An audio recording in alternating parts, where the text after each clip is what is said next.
Buenas tardes, que Dios les bendiga a cada uno de ustedes. En esta tarde vamos a continuar con el estudio del volumen 4 sobre la predicación de mensajes bíblicos y ministerio pastoral. Como ustedes saben, en la primera parte de este curso vamos a estar hablando de la predicación expositiva y en la segunda parte del libro vamos a entrar en el ministerio pastoral. Ya he escuchado de varios de ustedes que la primera clase fue de gran bendición y han podido usar algunos de los principios para ayudarles a pensar más sobre cómo preparar un mensaje expositivo y ese es nuestro deseo. Si tienen alguna pregunta sobre lo que cubrimos la semana pasada o al final de esta lección, me le dejan saber a través de WhatsApp, me mandan un audio. Así que vamos a entregar este tiempo al Señor.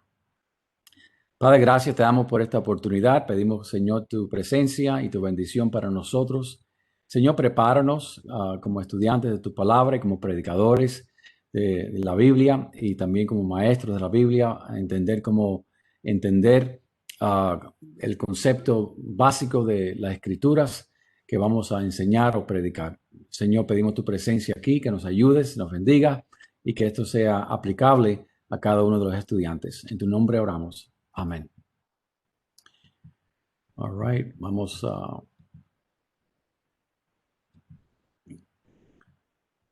mirar entonces las páginas para esta semana. Estamos en la segunda semana y son las páginas del 29 al 49. Páginas 29 al 49. Antes de empezar en sí, en lo que tenemos para ustedes en esta tarde, vamos a hablar brevemente sobre el llamado de Dios al ministerio cristiano. Por supuesto, cuando hablamos de llamado al ministerio cristiano, todos somos llamados al ministerio cristiano, o sea, todos somos seguidores de Jesucristo, somos sus discípulos y todos estamos llamados a ser ministros, ministrar en el mundo, en la iglesia, de acuerdo a los talentos y los dones que Dios nos da. Pero para muchos hemos sentido en el pasado que Dios nos ha llamado a ser pastores o a ser evangelistas, trabajar en algún campo. Y algunos de ustedes están siendo llamados para ser predicadores. Algunos son pastores misioneros, son pastores en preparación, algunos ya llevan años en el pastorado. Pero vamos a hablar brevemente sobre el llamado de Dios. En 2 Timoteo 4:2, hablando acerca de aquellos que predican, dice que prediquéis la palabra, que instes a tiempo y fuera de tiempo, redarguye, reprende, exhorta con toda paciencia y doctrina. O sea, esa es la encomienda que se nos da a aquellos que van a estar regularmente predicando la palabra de Dios. Y un pasaje que miramos la semana pasada, Efesios 4:11 al 13, dice que Él mismo, el Señor Jesucristo, constituyó a unos, y nos da entonces algunos de los llamados a la iglesia, apóstoles, profetas, evangelistas, y algunos somos llamados para pastorear y para enseñar. Dice la palabra de Dios que una de las calificaciones para ser un anciano de la iglesia es que sea apto para enseñar. Entonces, pastores, maestros. Dios llama, cuando hablamos del llamado de Dios, por medio de una combinación de experiencias y otros factores. O sea, empezamos siempre con la palabra de Dios. A veces estamos escuchando un mensaje y sentimos como una voz que nos dice, te estoy llamando a ser siervo mío como pastor o alguna otra clase de llamado que Dios pone sobre nuestras vidas. A veces una experiencia que hemos tenido, pero una combinación de la palabra de Dios, experiencias, personas que Dios usan para hablar a nuestro corazón. Después que el llamado es confirmado y realizado en la vida de una persona, es más fácil mirar hacia atrás y ver que Dios estaba organizando los diferentes eventos en tu vida para que tú supieras que Él estaba llamando al ministerio. O sea, mirando hacia atrás puedo ver que Dios usó diferentes personas, acontecimientos para comenzar a hablar a mi corazón de que Dios me estaba llamando a su servicio. Una de las cosas que Dios usa por medio de su Espíritu Santo es una paz interna que va creciendo y confirmando el llamado de Dios en nosotros. Y no nos vemos como trabajadores en otra área, sino solamente nos vemos como obreros del Señor, predicando, enseñando, pastoreando o la grey del Señor. Hay confirmación por otros en el ministerio. A veces hay pastores que hablan a nosotros y dicen, yo sé que el Señor tiene un llamado sobre tu vida. O Dios usa líderes en la iglesia, a veces la familia de uno. que conocen nuestros motivos, también nuestro cónyuge, si estamos casados, y el resultado en tu ministerio en la iglesia. Yo me recuerdo cuando yo prediqué mi primer mensaje, yo había matriculado a una universidad cristiana para estudiar la Biblia, estudiar la teología. Sabía que Dios quería que yo estudiara sobre Él, su palabra revelada, pero no fue hasta 2 años después que me invitaron un domingo a la noche a predicar. Yo todavía tengo esa Biblia, una Biblia que mi mamá me dio para mi cumpleaños en el año 1981. Y marqué esa Biblia, el pasaje creo que era Mateo 24. Y bueno, Dios me usó de gran manera esa noche y las personas vinieron a mí y me hablaron palabras de ánimo, ¿verdad? Diciéndome que sentían que el Señor me había llamado a predicar su palabra.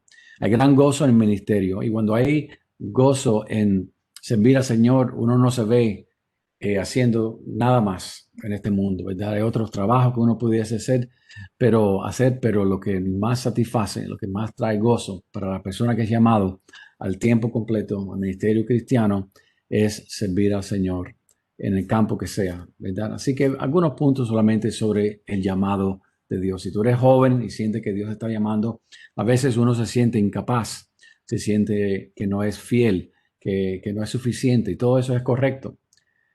Nuestra competencia viene del Señor, Él nos prepara.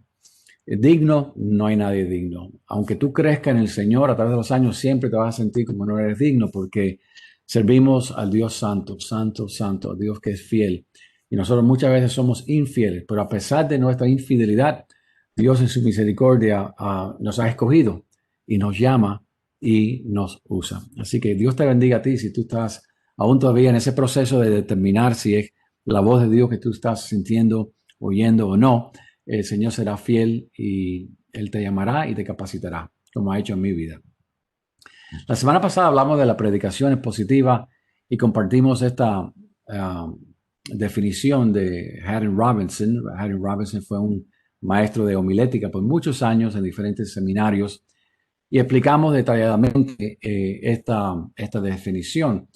Pero sentí al final de la clase que a lo mejor todavía había preguntas sobre las distinciones de una predicación expositiva. Entonces quería compartir otras definiciones de otros hermanos siervos que han escrito también sobre este tema.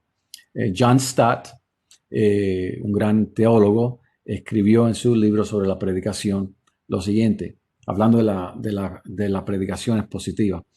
Ya sea breve o extenso el pasaje bíblico, nuestra responsabilidad como expositores es hacer que se exponga de tal modo que se transmita su mensaje de manera clara, simple, exacta, de forma pertinente, sin adiciones, sustracciones o falsificación. O sea, lo que estamos queriendo decir es que estamos hablando y dando la palabra de Dios. Una manera simple para que los oyentes comprendan, entiendan la palabra de Dios, sean edificados y puedan aplicar a sus vidas. Al Mohler, que es presidente del Seminario del Sur, aquí en los Estados Unidos, en su libro Proclaim the Truth, Proclame la Verdad, él escribe: la predicación expositiva es el método de la predicación cristiana que tiene como propósito central de la presentación y aplicación del texto bíblico. Todos los otros asuntos están subordinados al deber central de presentar el texto bíblico. Jerry Vines y Jim Shaddix, en su libro Power in the Pulpit, Poder en el Púlpito, escribieron: un sermón expositivo entonces se puede definir de la siguiente manera: un discurso que expone un pasaje de la Escritura.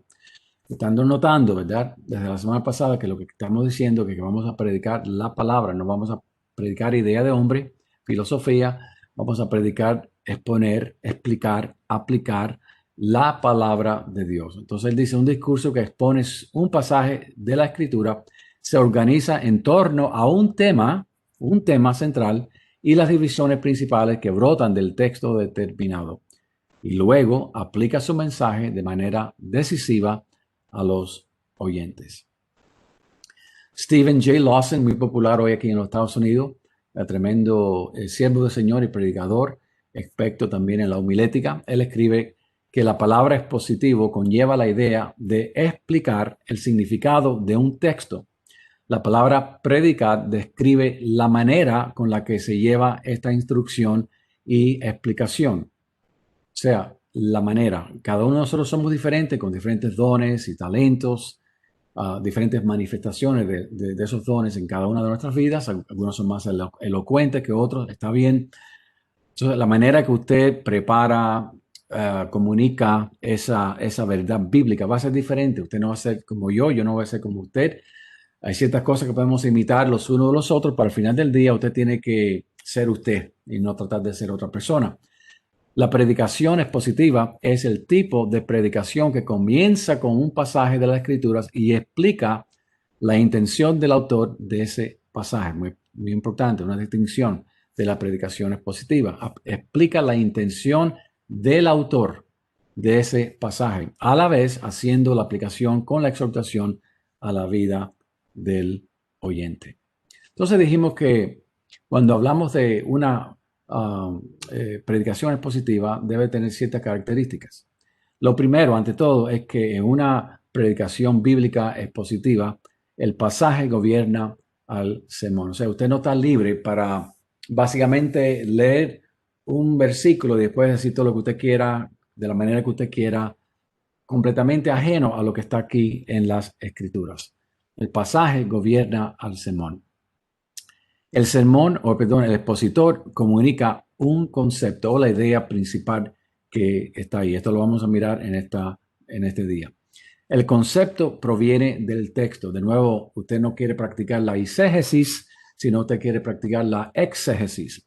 El concepto se aplica al expositor, a su vida, y el concepto se aplica entonces a los oyentes.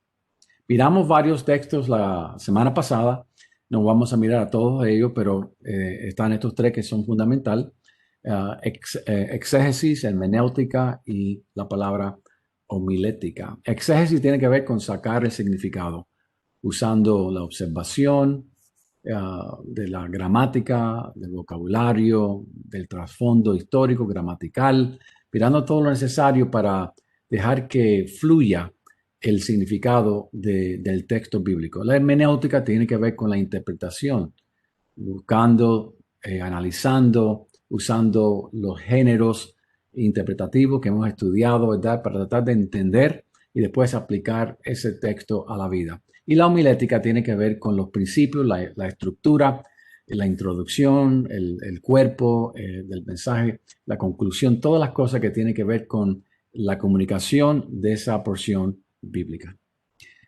En la página 29 habla, número 2, la predicación del mensaje. Hechos 20-27 habla de cómo Pablo compartió todo el consejo de Dios con los ancianos de Éfeso. Eso no significa que Pablo hizo un estudio sistemático desde Génesis al Apocalipsis. Lo que significa es que cuando Pablo habló de Dios y de su revelación, él no descuidó de dar la palabra de Dios. Hizo hincapié en lo que Dios dice, lo que Dios ya había revelado, especialmente en el Antiguo Testamento, ya que el Nuevo Testamento se estaba escribiendo.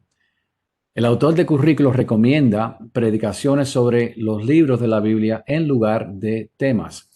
Y de manera estoy de acuerdo con él, pero también tengo que decir que muchas veces Dios usa la diversidad. O sea, usted no tiene que siempre predicar a través de libros bíblicos. Usted también puede hablar de diferentes temas, hablar del amor y cómo el amor entonces se encuentra en el Antiguo Testamento, en el Nuevo Testamento. Lo vemos en relaciones como David y Jonatán. Lo vemos en pasajes como 1 Corintios 13. Pero donde sea que usted hable de ese tema, ¿verdad? Usted entonces va a abarcar lo que la Biblia entera dice sobre ese tema. Usted lo va a hacer de manera expositiva. Y cuando decimos manera expositiva, significa que tengan cuidado cuando usted predique y use texto bíblico, que no lo saque fuera de su contexto. El asunto de decidir el tema de la predicación se resuelve dando suficiente tiempo para determinar los temas que se van a predicar durante los próximos meses. Y vamos a hablar más sobre el tiempo y lo demás en un momento. Hay asuntos preliminares ahí en la página 29. Por supuesto, lo primero es orar por sabiduría para determinar las necesidades de su congregación y las escrituras que debe usar. Ya para el mes de octubre y noviembre usted debe estar orando, pidiendo la voluntad del Señor, que el Señor le demuestre con qué pasaje, con qué libro, con qué tema usted debe comenzar el año. Muchos pastores en este año han comenzado con un estudio de Primera de Pedro, la epístola a de Pedro, la primera epístola de Pedro. ¿Por qué? Porque el tema es el sufrimiento. Y dado el año que tuvimos, el año pasado y el nuevo año que hemos comenzado ahora con todos los problemas que todavía continuamos teniendo, la incertidumbre que hay, lo que vemos que se está presentando a la iglesia, ¿verdad? Es un buen libro para predicar. Lea todo el libro de la Biblia varias veces. A veces uno tiene que leer 10, 15, 20, 30 veces un libro para poder entender el mensaje total de ese libro. No tenga miedo, no tenga pena de leer tantas veces un libro. Eso es saludable. Cuando usted vaya leyendo, cada vez que lea más y más, va a haber otras conexiones. Los temas van a ser resaltados más en su mente, en sus ojos. Así que lea varias veces la Biblia o el libro de la Biblia. Determine el tema principal y el propósito del libro. Por ejemplo, cada libro de la Biblia tiene un propósito por cual fue escrito. Si usted lee, por ejemplo, el Evangelio de Juan, capítulo 20, versículo 30 y el 31, usted verá que la razón por la cual Juan escribió ese evangelio fue evangelístico, una razón evangelística. Inicie su mensaje desde el comienzo del libro bíblico y predique a través del libro de comienzo a fin. O sea, no brinque, sino lea y predique a través, y no todos los versículos, por lo menos los párrafos, desde comienzo al fin. Estudio por párrafos, o sea, el párrafo contiene la misma idea. Cuando una idea nueva se presenta es porque hay un nuevo párrafo. Y a veces usted no necesita predicar 2 o 3 párrafos o un capítulo. Usted puede simplemente concentrarse en un párrafo donde está entonces la idea.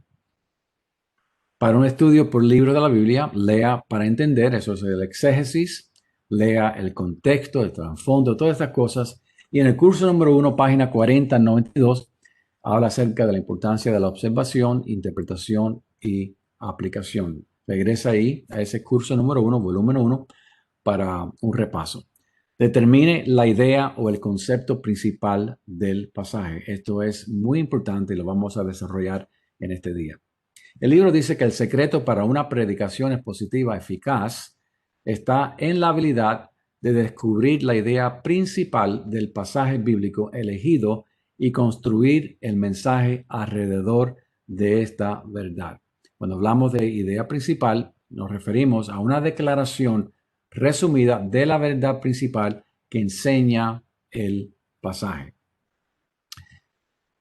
En lugar de dar a la congregación una idea clara de un pasaje bíblico y su aplicación, a menudo, ¿qué es lo que encontramos? Bueno, a menudo el pueblo solo recibe exhortaciones o aplicaciones generales a la vida desde el púlpito sin guardar relación estrecha con la porción predicada. O sea, no me estoy refiriendo que se están predicando herejías, aunque a veces hay herejías que se predican del púlpito, pero muchas veces las verdades que se predican no necesariamente se desprenden de ese texto bíblico, se encuentran en otras porciones bíblicas, o sea, son ideas bíblicas, pero no necesariamente lo que está en ese texto.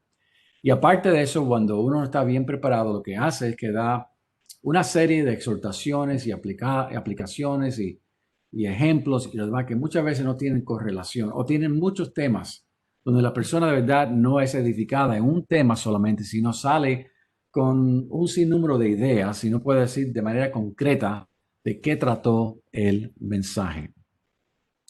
En los Estados Unidos hay varios restaurantes muy buenos, cadena de restaurantes, familias de restaurantes, muy excelente. Uno de ellos se llama Cheesecake Factory. Cheese es la palabra queso en inglés. Cheesecake Factory es la factoría de queso.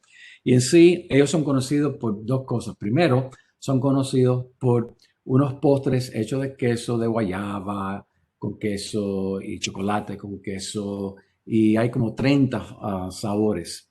Y cuando a mí me dan el pedazo mío, mi esposa me mira y me dice, bueno, tú no te vas a comer todo ese pedazo. Yo, claro que sí.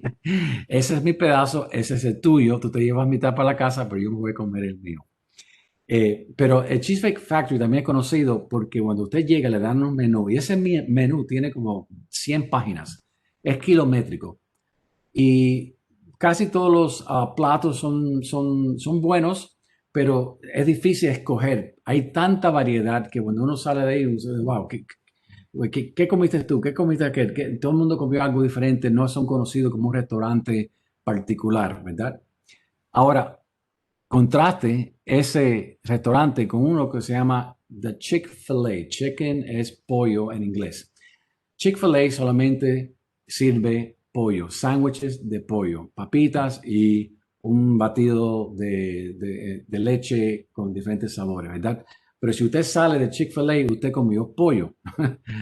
No hamburguesa, no comió pizza, no comió un taco, un burrito, nada de eso, porque ese restaurante es conocido como un restaurante de pollo, es conocido como el restaurante de los cristianos, es un sándwich cristiano, es un sándwich de pollo cristiano, porque los dueños son cristianos, tienen muchos valores, la compañía tiene muchos valores cristianos, no abren los domingos, cosas así, ¿verdad? Entonces, usted va ahí y usted va entre menú reducido, tiene que ver todo con pollo, ¿entiende? Entonces, usted como pastor, como predicador, usted tiene que determinar si usted va a ser un predicador al estilo Cheesecake Factory o usted va a ser un predicador expositor de la palabra de Dios, más como el Chick-fil-A, la filosofía del Chick-fil-A. Su pueblo va a salir al final de su mensaje, habiendo alabado al Señor con la música, la alabanza, y con un sinnúmero de ideas en su mente, muchos de ellos muy buenos, pero no cierto o no concretado de que escucharon la palabra de Dios.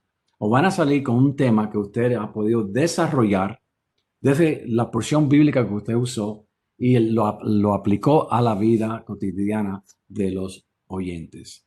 Así que hay dos filosofías de cómo predicar. Y este ejemplo nos ayuda a entender que tenemos que tomar una decisión, cómo queremos predicar.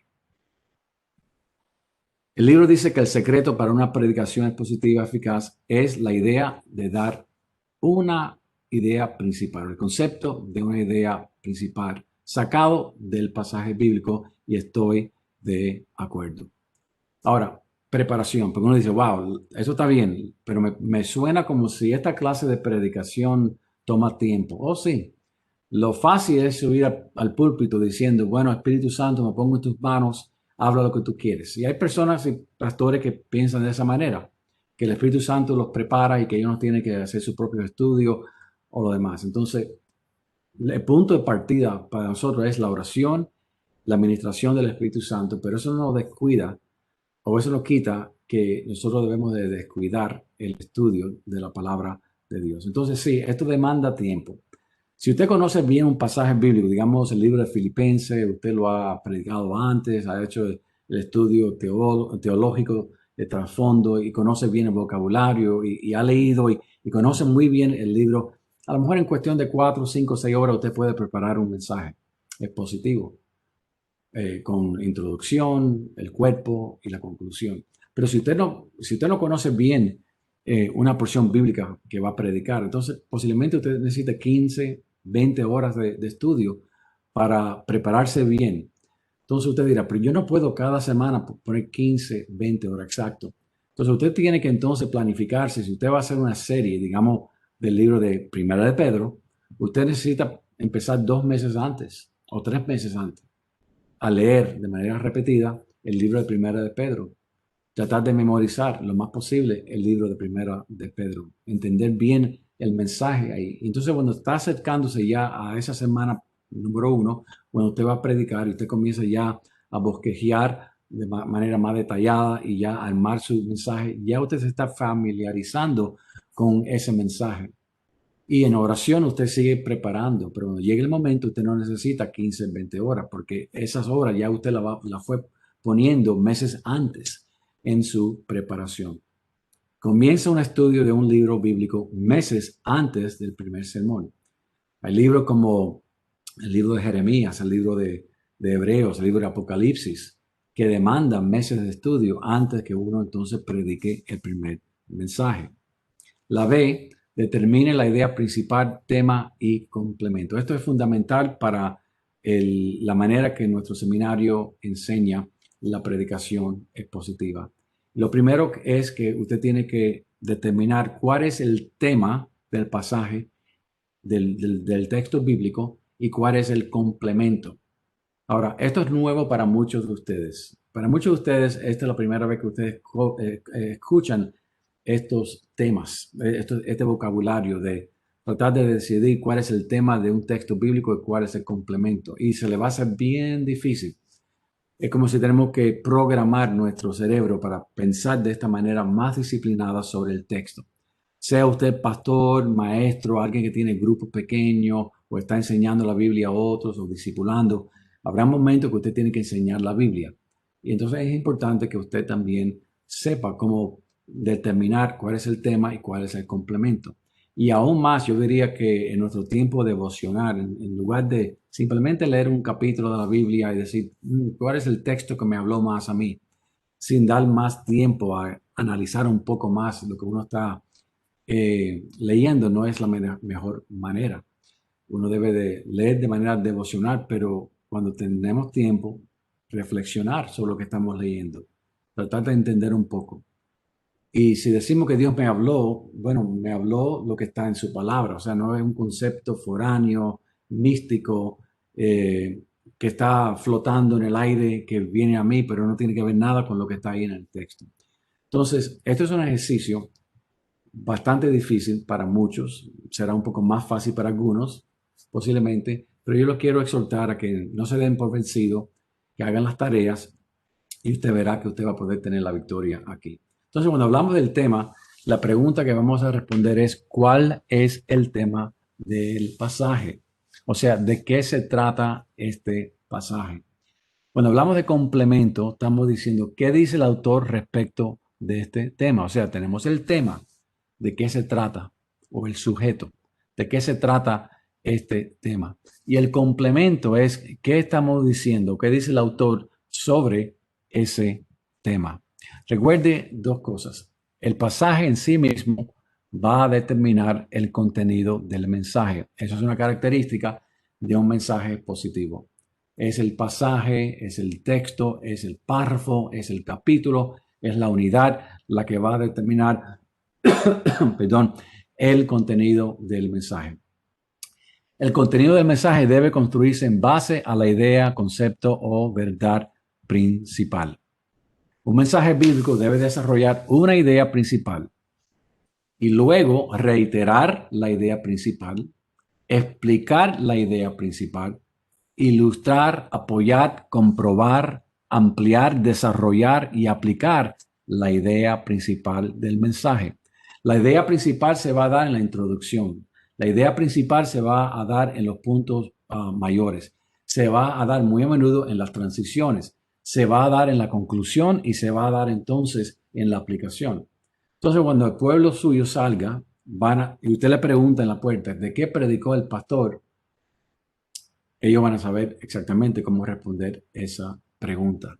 Y se le da la oportunidad para que de verdad salgan diciendo, escuché la palabra de Dios. ¿Cuál fue el mensaje que el autor tenía para esa audiencia original cuando fue dado a los filipenses, por ejemplo, verdad? Y cómo entonces podemos escuchar esa voz, ese mensaje de ese autor hoy en día y aplicarlo a nuestra vida. Y entonces la idea principal nos ayuda a entender qué es lo que dice, qué es lo que se dice sobre el tema y cómo podemos aplicarlo a nuestra vida. De nuevo, hablando de tema y complemento, el libro dice, primero tenemos que buscar el tema del pasaje y luego determinar qué es lo que el pasaje dice acerca de ese tema o lo que se llama o se refiere como el complemento. Vamos a mirar al Salmo 103. Salmo 103 se puede predicar en una serie de 2 o 3 mensajes o se puede predicar en un mensaje solamente. El libro le da diferentes ejemplos. Pero vamos a mirar brevemente la primera parte aquí. Dice, cantar alegres a Dios, habitantes de toda la tierra. Servir a Jehová con alegría. Venir ante su presencia con regocijo. Reconocer que Jehová es Dios. Él nos hizo y no nosotros a nosotros mismos. Pueblo suyo somos y ovejas de su prado. ¿Cuál es el tema? El tema es por qué debemos adorar a Jehová con gozo. ¿Cuál es el complemento? Bueno, Él es Dios. Él nos creó y le pertenecemos y somos su pueblo. La idea principal, ¿cuál es? Debemos adorar a Jehová con gozo porque Él es Dios. Miremos de nuevo aquí. El tema del pasaje, ¿qué es lo que dice el autor? El autor está hablando de la adoración. ¿Cómo sabemos? Bueno, miren los verbos. Cantar alegres a Dios. Servir a Jehová. Venir ante su presencia con regocijo. Estas palabras tienen que ver con la adoración. ¿Por qué debemos adorar al Señor? Bueno, mira las declaraciones. Él dice que Jehová es Dios. Dice que Él nos hizo y dice que somos suyos, somos ovejas de su prado. O sea, el tema del pasaje es la adoración. Está hablando de la adoración. Ese es el tema o el sujeto, the subject matter del texto. ¿Okay? ¿Cuál es el complemento o the complement? ¿Qué él dice sobre este sujeto? Dice que debemos de adorar a Dios porque Él es Dios, Él nos hizo y somos suyos. Entonces, la idea principal es que debemos adorar a Jehová con gozo porque Él es Dios. Si añadimos entonces una pregunta homilética, no todos los pastores o predicadores les gustan usar la pregunta homilética, a veces está incluida, no como pregunta, simplemente como una declaración, pero de alguna manera tenemos que decirle al pueblo hacia dónde vamos. Entonces, a mí me gusta usar las preguntas homiléticas. ¿Por qué debemos adorar a Dios? Bueno, primero porque Dios nos creó. Dice, Él nos hizo. Y ahí podemos hablar de que Dios es el creador de todas las cosas, del universo, del cielo y la tierra. Podemos hablar de Génesis capítulo 1. Podemos hablar sobre Romanos 1, que habla de que Dios se ha manifestado, su gloria, sus atributos en lo que ha creado. Podemos hablar acerca de Dios como creador bajo ese punto. Él nos dio vida. Él creó a Adán y Eva.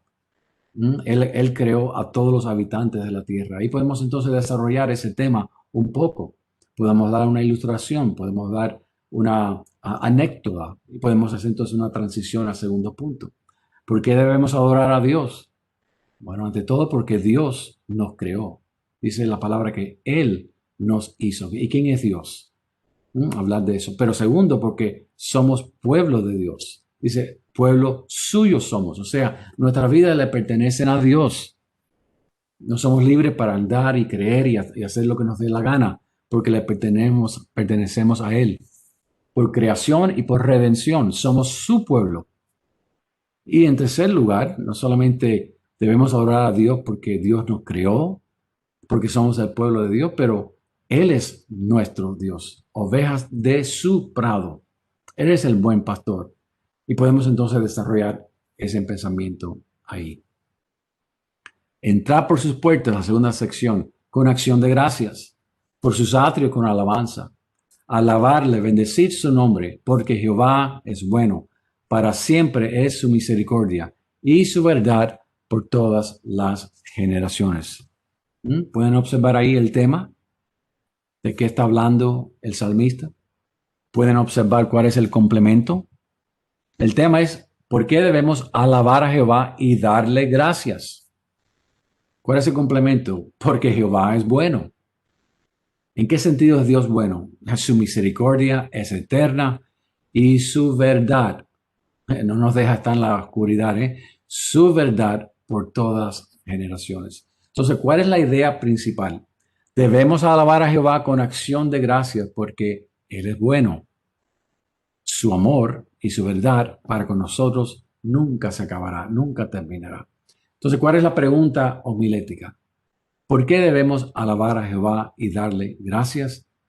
Bueno, ante todo, porque Dios es misericordioso. ¿Qué es la misericordia? ¿Cómo vemos la misericordia en las Escrituras? ¿Qué ejemplos de la misericordia de Dios encontramos en las Escrituras? ¿Cómo ha sido Dios misericordioso hacia mi vida? ¿Por qué debemos alabar a Jehová y darle gracia? Primero, porque Dios es misericordioso. Pero en este día quiero decirle que Dios no solamente es misericordioso y merece ser alabado, pero Dios es verdadero, es veraz. Dios no es Dios de mentira. Y podemos entonces desarrollar ese concepto. O sea, todo lo que vamos a decir sobre el Salmo 103, versículos 4 y 5, tiene que ver con el tema que debemos alabar a Jehová y darle gracias. Hay otro ejemplo que van a leer ahí en los libros, en el libro suyo. El autor le explica para cada uno de estos textos que están aquí cuál es el tema y cuál es el complemento y cuál es la idea principal. Y después tienen tarea en la página 38 o 41. De nuevo, no se den por vencido. ¿Okay? Muchas veces yo me encuentro con un pasaje que es difícil de entender o de explicar y tengo que entonces leerlo bastante. No, aunque llevo años estudiando, no significa que cada vez que yo leo un texto bíblico, un párrafo, le puedo dar rápidamente cuál es la idea principal, buscando el tema y buscando el complemento, ¿verdad? A veces me toma tiempo. No hay nada malo en leer 10, 20, 30 veces una porción bíblica. Yo lo he hecho muchas veces. Porque lo que queremos hacer es determinar de manera clara, escuchen, clara y sucinta el tema y el complemento. Y al final vale la pena, vale la pena. Así que no se desanime, mis hermanos. Yo sé que esto le va a costar un poco de esfuerzo, disciplina mental. Requiere tiempo para leer varias veces un texto bíblico y tratar de verdad con claridad y precisión, qué es lo que el Señor está diciendo y cuál es el tema y cuál es el complemento. Bajo la C, construcción del mensaje, página 42, el libro dice que su responsabilidad primordial como predicador es explicar la palabra de Dios de modo que los oyentes puedan entenderla y obedecerla, o sea, aplicarla a la vida. Déjenme repetir. Y deben de subrayar o marcar en amarillo esta sección, su responsabilidad primordial en el aspecto de predicar. No estamos hablando ahora del campo más amplio pastoral, pero como predicador, si usted se le da esa responsabilidad, es explicar la palabra, dar el sentido de lo que ya Dios nos ha dado ahí en su palabra revelada, de modo que los oyentes la puedan entender y después saber cómo aplicarla a su vida. La C, construcción del mensaje. El autor nos da algunos puntos, yo quiero añadir un poco más también. Cada mensaje en su versión final deberá incluir lo siguiente.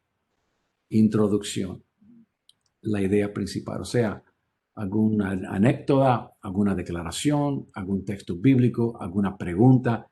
De alguna manera tenemos que captar la atención del público. A veces una ilustración de algún acontecimiento global, nacional o de la ciudad que las personas conocen, ¿verdad? A lo mejor hay algo popular en la cultura que está sucediendo, pero de alguna manera introducir el mensaje y después hacer la asociación o la conexión con el tema que usted va a predicar. Usted va a leer el texto bíblico, va a dar algún trasfondo bíblico sobre el tema o la porción bíblica, va a dar entonces esa idea principal que se resalta del mensaje y la pregunta que va a responder. No tiene que decirle de esa manera. En esta mañana la pregunta homilética es, no, usted no tiene que dar esa frase. Usted simplemente dice, hermanos, en esta mañana queremos contestar esta pregunta. O lo puede hacer de manera más declarativa. En esta mañana vamos a estar mirando por qué Dios es digno de ser alabado. En lugar de decir, en esta mañana vamos a responder la siguiente pregunta. ¿Por qué es Dios digno de ser alabado? En ambas maneras he incluido esa pregunta, ¿verdad? El pueblo sabe hacia dónde voy, entonces cada conexión que usted haga debe ser lógica, debe haber una unión lógica, un tejido, tiene que haber unidad de pensamiento lógico para que el pueblo pueda seguir su pensamiento. Las ilustraciones son muy importantes. ¿Y qué cantidad de información usted va a dar? Bueno, eso primero depende en los dones que usted tenga y el talento que usted tenga, ¿verdad? Pero todos debemos de dar alguna clase de enseñanza, ¿no? El sermón está basado en la enseñanza del texto. Explicamos el texto. La cantidad de información que usted va a dar sobre ese texto, el trasfondo, la gramática, el significado de una palabra específica, depende en lo que usted cree es necesario para que ellos entiendan el concepto que está ahí, el pasaje. Pero muchas veces usted y yo vamos a pasar horas y vamos a entender y saber cosas que no es necesario en esos 30 minutos o 45 minutos que usted tiene, dar toda esa información. Esa información que es suya, privada, usted la tiene, usted la puede compartir en otro estudio o si alguien le hace una pregunta al final del sermón o lo que sea. Pero mucho de lo que usted estudia se va a quedar con usted. Usted no lo va a transmitir. ¿Ok? Entonces está el cuerpo del mensaje, o sea, el contenido. Está la explicación del texto en su contexto y el mensaje a la iglesia. O sea, conocer cuál es el contexto de Primera Corintios, de Efesios, ¿verdad? Entender cuál es el contexto histórico, lo que está sucediendo en esa iglesia, o un individuo como Filimón, ¿verdad? Y la correlación con otros textos bíblicos. Hay otros textos que pueden ayudarnos a entender lo que se dice ahí en ese pasaje y lo podemos también utilizar. Hay ilustraciones que podemos usar, estadísticas, puntos históricos, parábolas o reflexiones cotidianas o de la vida real. Hay ejemplos que uno saca de la Biblia, de la vida de uno propio o de la iglesia contemporánea. Hay siempre una conclusión, esa conclusión no es muy extensa, pero tenemos que aterrizar, me gusta usar esa ilustración, tenemos que aterrizar el avión, tenemos que despegar en la introducción, volar el cuerpo, pero tenemos que aterrizar el avión. Esa es la conclusión y siempre hay una aplicación. ¿Cómo puedo entonces ver la realidad de esta idea principal en mi vida cotidiana, mañana en mi trabajo, en cómo trato a mi esposa, con decisiones que estoy tomando ahora mismo en mi vida? Trata de pintar, ¿verdad? Una idea tangible, una imagen tangible de cómo yo puedo tomar lo que usted me está diciendo, lo que usted le está diciendo a la audiencia, al pueblo, y cómo ellos pueden tomar esa verdad y aplicarla en su vida. Y después terminamos entonces con la oración. La construcción del mensaje, página 42, paso 1, determinar la idea principal. Después, esbozar el contenido. Eso está bien detallado en el libro. Agregar ilustraciones, ejemplos y aplicación. Agregar la introducción. A veces la introducción es lo último que uno hace y la conclusión también, pero a veces le viene la idea al principio. Bueno, escríbelo ahí y puede ser que usted use esa idea como introducción. Pero a veces la introducción y la conclusión es algo que se da al final. Uno de los grandes expositores hoy y maestros de homilética es el doctor Stephen J. Lawson, que tiene muchas clases en el Internet, lo que se llama podcast, sobre la homilética. Y hace un tiempo atrás él compartió un patrón que podemos seguir cuando estamos preparando mensajes bíblicos expositivos y encontré que estaba muy completo y quería compartirlo con ustedes. Por supuesto, lo primero que siempre hacemos, no simplemente cuando vamos a orar, pero siempre debemos estar en comunión con el Señor, ser siervos que oran, que están en comunión con el Señor, ya que 1 Corintios 1:9 dice que el llamado de Dios es hacia la comunión con el Hijo, su Hijo Jesucristo, el compañerismo, la koinonía es la palabra que se usa ahí. Entonces, oramos antes, cuando vamos a prepararnos para dar el mensaje, oramos a través del mensaje y al final también. Está el tema y el pasaje, o sea, uno tiene que determinar qué es el tema que uno le gustaría llevar a la iglesia. Si la iglesia está lidiando en un tiempo donde creemos que va a ser difícil para la iglesia, tenemos que entonces a lo mejor pensar en porciones bíblicas que tienen que ver con el sufrimiento, con el padecimiento, con la persecución, con la opresión, con momentos difíciles que vienen a nuestras vidas. Ese es el tema. Después buscar entonces el pasaje bíblico que uno cree es el mejor para esa ocasión. Después está la lectura repetida. La lectura repetida es entonces lo que usted tiene que hacer. Si es un libro que usted no ha enseñado antes o es nuevo para usted o hace tiempo no ha predicado sobre ese mensaje, ese libro, debe de entonces leer esa porción bíblica, ese libro de manera repetida. Si usted va a dar una serie sobre el libro de Hebreos, no espere hasta el sábado en la noche para prepararse para dar un estudio sobre la epístola a los Hebreos. Hebreos es uno de los libros más complicados del Nuevo Testamento. Usted necesita meses de lectura sobre ese libro para entender bien el mensaje de Hebreos. 4, observación e interpretación. O sea, usted quiere pasar tiempo observando el pasaje, mirando el vocabulario, mirando la teología, el trasfondo, haciendo preguntas. ¿Por qué dice eso? ¿Qué dice? ¿Por qué lo dice? ¿Dónde fue? ¿Cuándo fue? ¿Quién lo dijo? Todas estas palabras de observación que usted tiene que buscar entonces las respuestas a ella.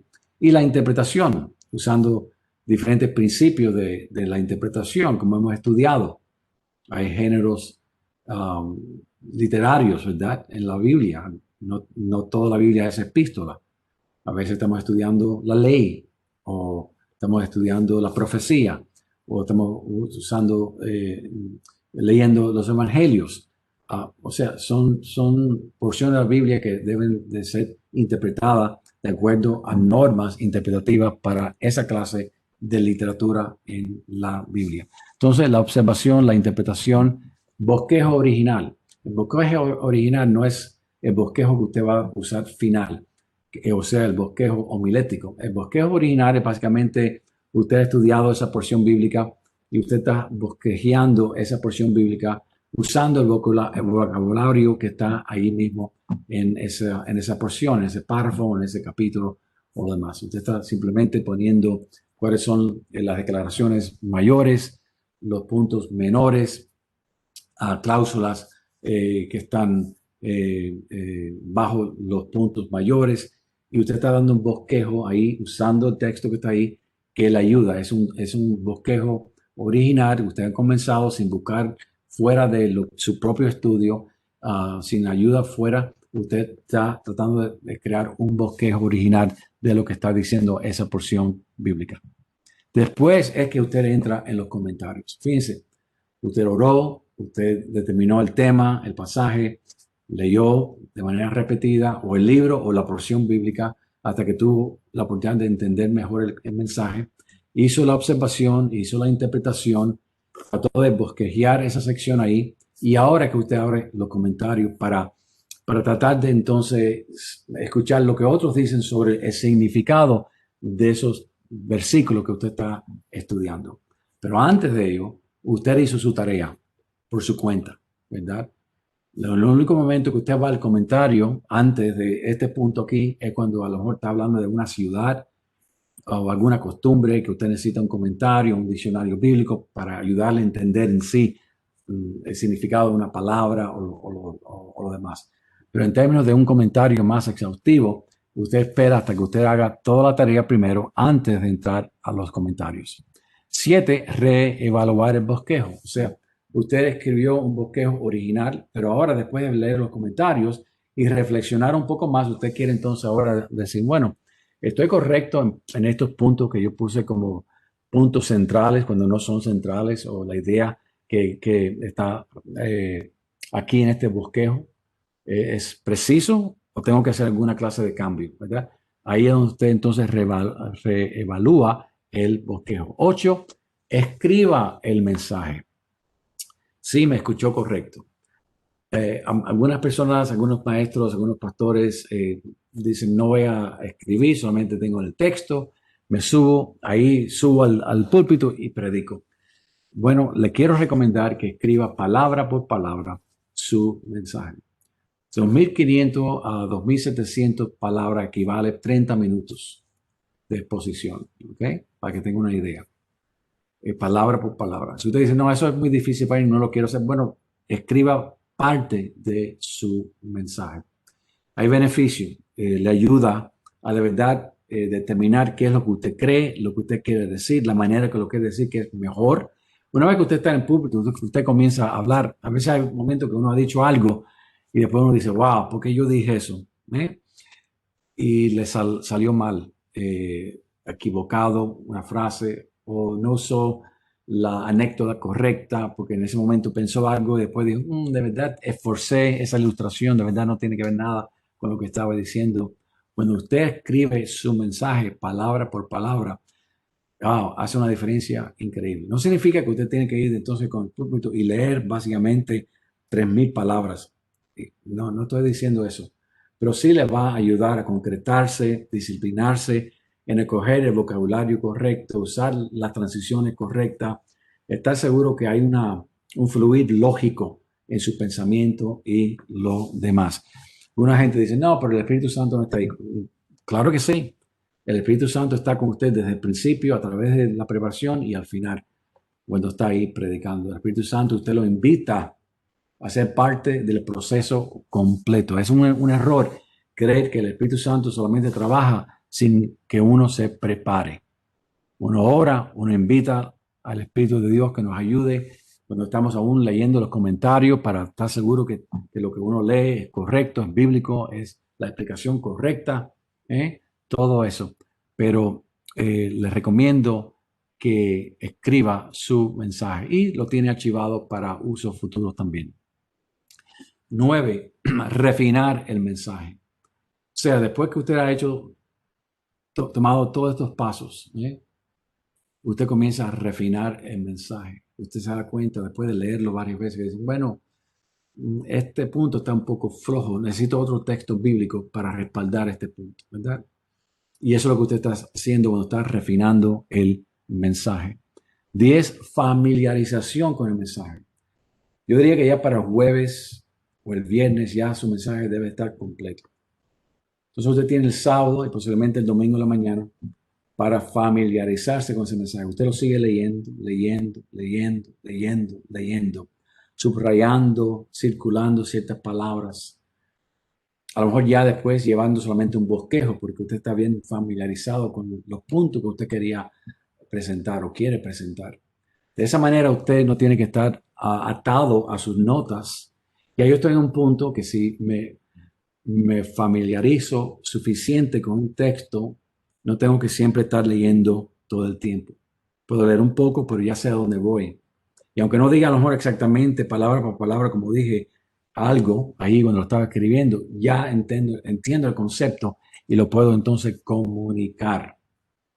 Eso no significa tampoco que cuando usted entonces dé los puntos finales y predique el mensaje, que el Espíritu Santo no le puede traer algo a su mente en ese momento que está predicando, una ilustración, otro versículo bíblico, algo que usted quiere decir.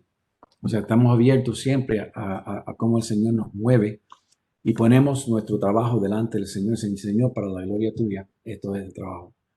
Ahora subo al púlpito con la confianza que he estudiado, he orado, me he preparado y Señor, este es mi regalo a ti, para tu gloria, úsalo. Tú eres una audiencia que está sentado ahí. Para ti ofrezco este mensaje, Señor. Úsalo como tú quieras.